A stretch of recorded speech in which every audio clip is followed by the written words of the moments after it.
We're here at AQS QuiltWeek in Daytona Beach, and one of the things that we do at every show is a booth where we make something for charity. And here in Daytona Beach, we work with the Racing Fingers Quilt Guild, and they have a project where they make fidget quilts for Alzheimer's patients. And Beverly Godfrey is the chairman of the Fidget Quilt project for the Guild. And tell me how many you've made already. I don't know how many's back there, but we have sent 50 finished fidgets out to the community this week. Yes, the people that came to the show. Have been at the show. One lady took 14, another lady took 10. We've had a lot of individuals getting them, and we're getting all kinds of support from the vendors here at the show, which is amazing.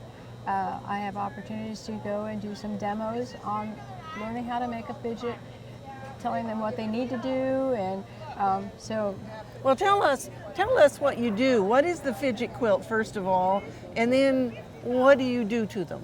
Okay, a fidget quilt is a small piece of fabric put together in 3 layers, so it's thick. We always try to make everything that's washable. We can use them for schools, police cars, nursing homes, dementia or memory care homes, veterans homes. There's a wide variety of places these can be placed, and they're all done on a donation basis. The products that we use are 95% of all donations.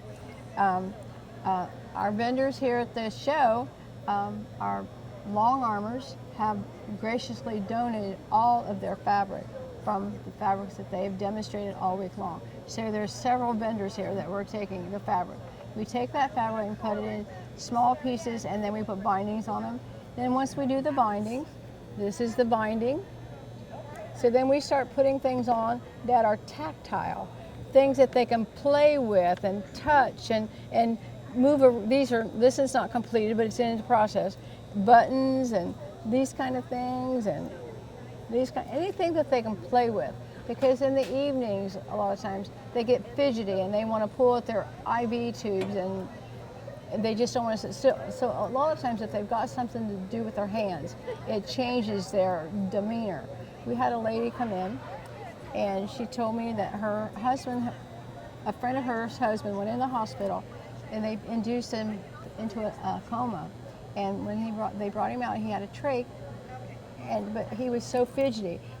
Someone of her friends, they got together and made one of these, and they took it in and put it in front of him. He was no longer that fidgety person. They just could not, they were amazed at how much his demeanor changed. So that hospital or facility was like, we need more of them, more of them. So the need is growing. So we've had a variety of people here working on the fidget quilts. I had a volunteer who was a man. Him and his wife both volunteered, and he had never sewn before. And I said, well, I'll tell you what, I'll teach you how to sew. So this particular piece of fabric, he never sewn before, but he sewed these. He said, ooh, I got it.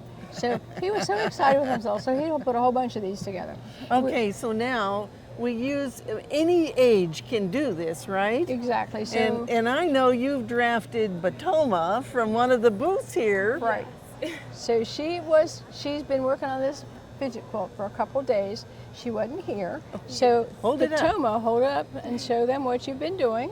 I've been sewing these by hand, and it's not that hard. Anyone could do it, any age. And it's I like it because you're helping people even though you're sewing, and it's enjoying. And then tell them about your so you're learning. So I'm learning how to make a yo-yo, and it's really cool. I just kind of sew in a straight line but going with the curve. And then afterwards I tug on it and then make a neat little yo-yo. It looks like this. Yeah. And then we have one of those yo-yos up on the wall back there, the big black and white one. Yes. Oh, and that would be real tactile. Yeah, because when you tack it down in the center, you've got all this extra fabric to play with. Yeah. So yeah, and something that people say, what can we get? What do you need?